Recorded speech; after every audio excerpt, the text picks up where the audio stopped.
राजा परीक्षित को बताते कि राजन, राजसूय यज्ञ हुआ और उस राजसूय यज्ञ में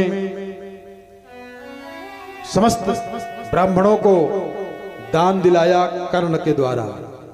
कर्ण के हाथ में ऐसी रेखा थी कि जितना ही दान देगा उतना ही उसका दुगुना आएगा, और भगवान ब्राह्मणों का पैर धोने का काम किया। इसके बाद राजा परीक्षित ने सुखदेव जी से कहा कि गुरुदेव हमको पुण्य कथा सुना दीजिए। कथा भी कई प्रकार की होती है। एक कथा ऐसी होती है कि जो उसको विवेक से मन लगा करके, ध्यान लगा करके, बुद्धि लगा के सुनना पड़ेगा, और एक कथा ऐसी होती है कि केवल सुन लीजिए और लाभ दे दे। तो परीक्षित ने कहा कि गुरुजी अब हमको पुण्य कथा सुना दीजिए। हाँ सुनिए, पुण्य कथा प्रारंभ होती है। कहा को नु श्रुत्वा सकृत ब्राह्मण उत्तम श्लोक सत्कथा। कौन ऐसा अभागा है जो पुण्य कथा न सुन पावे। और इसी श्लोक का भावार्थ किया है रामचरितमानस में गोस्वामी जी ने। कहा श्रवणवंत को माने कोई नहीं, ऐसा दुनिया में कोई भी जीव जंतु नहीं है जिसको कान हो और वो भगवान की कथा न सुने। अच्छे बहुत लोग मिलेंगे जो नहीं सुनते भगवान कथा। इसका मतलब कान नहीं है क्या? कहा कलयुग है। कहा कलयुग नहीं, आज भी ऐसा कोई भी प्राणी नहीं है जिसको कान हो और भगवान की कथा सुन करके मोहित न हो जाए, प्रसन्न न हो जाए, मस्त न हो जाए, आनंदित न हो जाए। कहा जो नहीं सुन पाते हैं। क्यों नहीं सुन पाते जानते हो?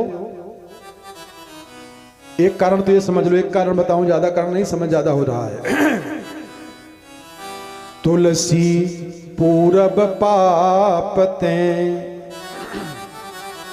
हरि हरि चर्चा न सुहाए। पूर्व जन्म का पाप जब ज्यादा बढ़ जाता है तो भगवान का चरित्र उसको अच्छा नहीं लग पाता है, मजबूर हो जाता है। कहा कैसे?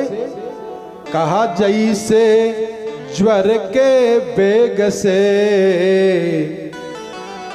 भूख विदा होई जाए। बुखार ज्यादा हो जाए, भोजन करने का मन ही नहीं करेगा।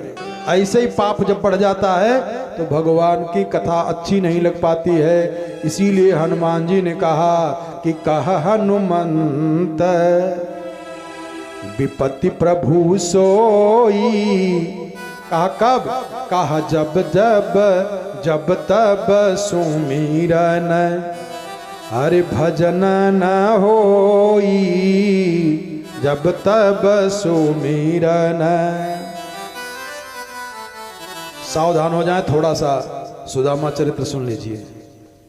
सुखदेव जी महाराज राजा परीक्षित से कहते हैं, परीक्षित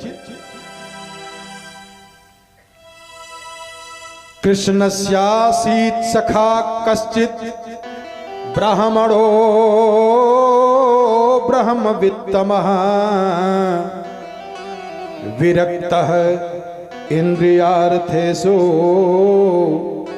प्रशांतात्मा जितेन्द्रियः।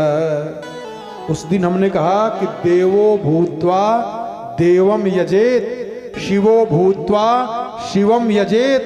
देवता बन करके देवता की पूजा करिए, शिव बन करके शिव की पूजा करिए। राक्षस बन करके भगवान की पूजा नहीं होती है।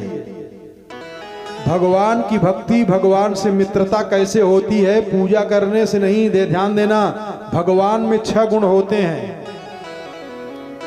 विष्णु पुराण का मंत्र है ये। ऐश्वर्यस्य समग्रस्य धर्मस्य यशसः श्रियः ज्ञान वैराग्य योश्चैव संडाम भग इति रणा। ये 6 गुण जिनमें हो, समग्र ऐश्वर्य जिनमें हो, समग्र लक्ष्मी जिनमें विराजमान हो, समग्र ऐश्वर्य जिनमें विराजमान हो, समग्र ज्ञान जिनमें विराजमान हो, समग्र वैराग्य जिनमें विराजमान हो, समग्र यश जिनमें विराजमान हो, वो भगवान है।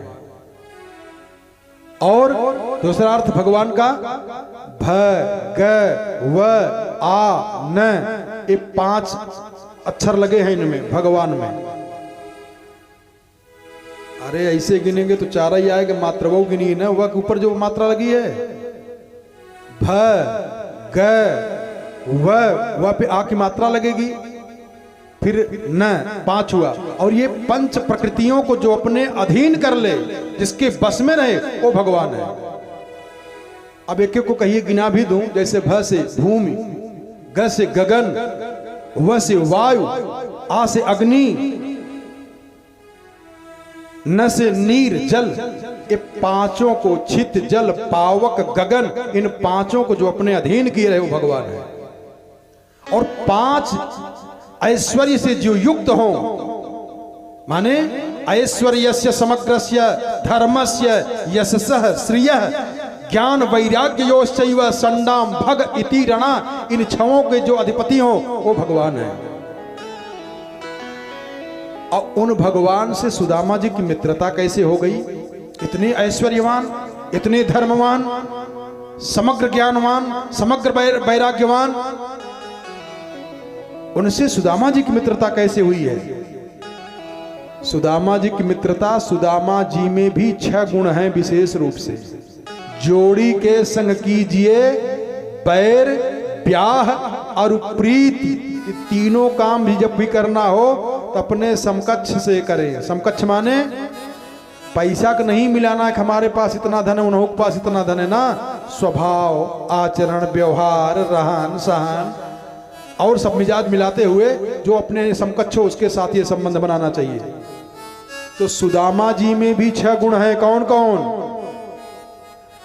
ब्राह्मणो ब्रह्मवित्तमः विरक्तः इंद्रियार्थेषु प्रशांतात्मा जितेंद्रियः, ये 6 गुण सुदामा जी में है। सुदामा जी